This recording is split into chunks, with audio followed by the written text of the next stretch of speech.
Hello, today is Christmas Day, 2020.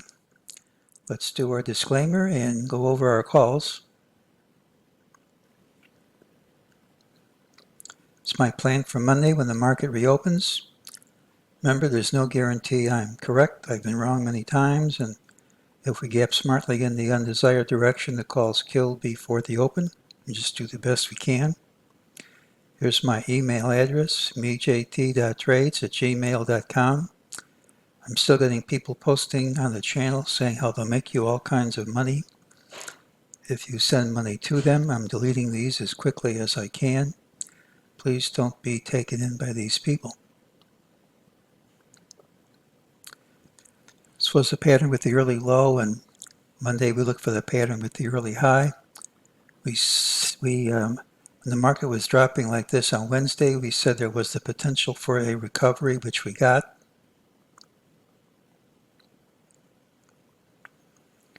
Here's what we said. Bounce here can't be ruled out.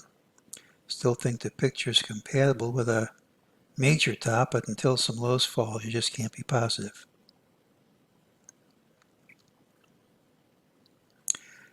We didn't get this target to print, so it might not. Remember, at a major change in trend, MEJT will almost always leave a target behind. So if you're looking for this, you can't really count on it. And the system didn't have too much to say on Christmas Eve. So let's look at some other indicators.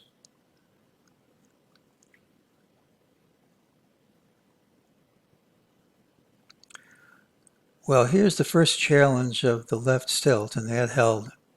Now, if you break this Monday, it still is the first challenge. But if a few days pass and then you break it, it tends to collapse. So we'll have to keep our eyes open. You can't really tell if the origin's here or here, but if this area breaks after a few days pass, it tends to break in grand style. So if you're a bull and you still want us to trade higher, you want to see these lows hold. The wave count we have says this high is going to hold. That's the alternate count.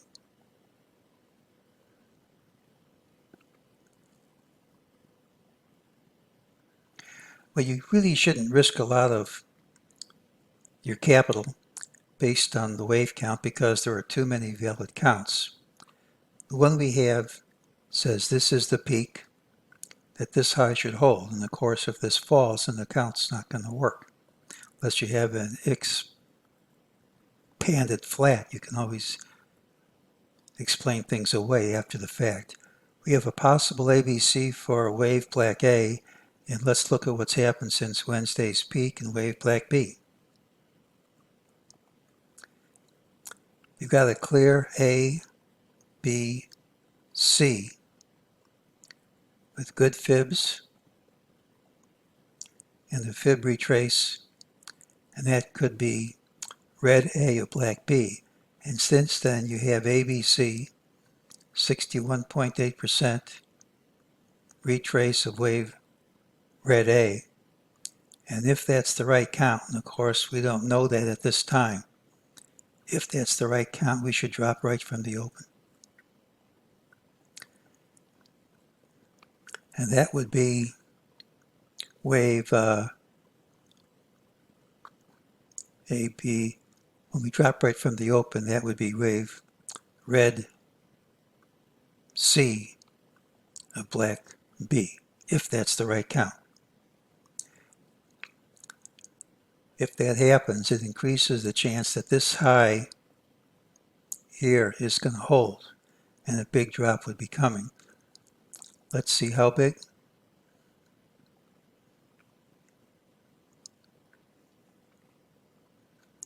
These are the targets, the MEJT targets, which haven't printed in the year 2020, and the last one which didn't print was back in 2016. You can see at trend extremes, MEJT likes to leave a failed target. We now have a failed target at this trend extreme, and of course at this time we don't know if that's going to hold or not. It's just a candidate. We also have a cluster of failed targets in June and July. Historically, when you have all these clusters in a consolidation, at some point these numbers print. So if and when a collapse starts, we look for a move down really about 650 points. Doesn't mean it starts now, but if it starts now, it's what we look for. Not in a day, of course.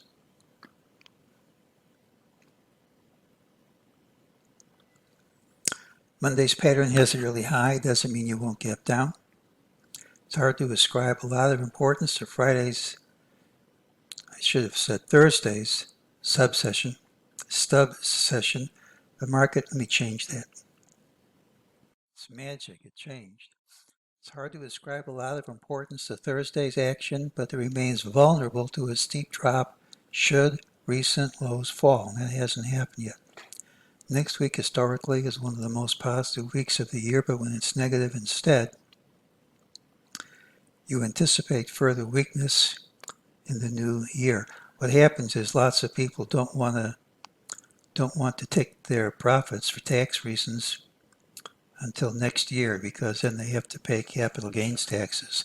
So a lot of the people who want to sell hold off until January. And when the sellers dry up,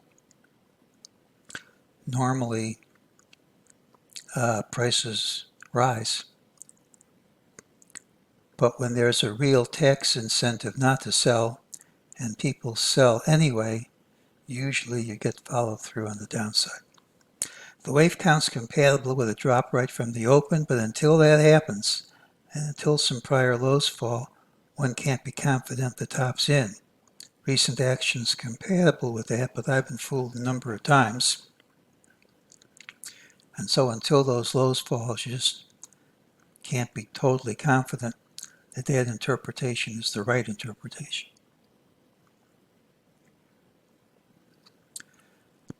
Merry Christmas to everyone. The market reopens on Monday.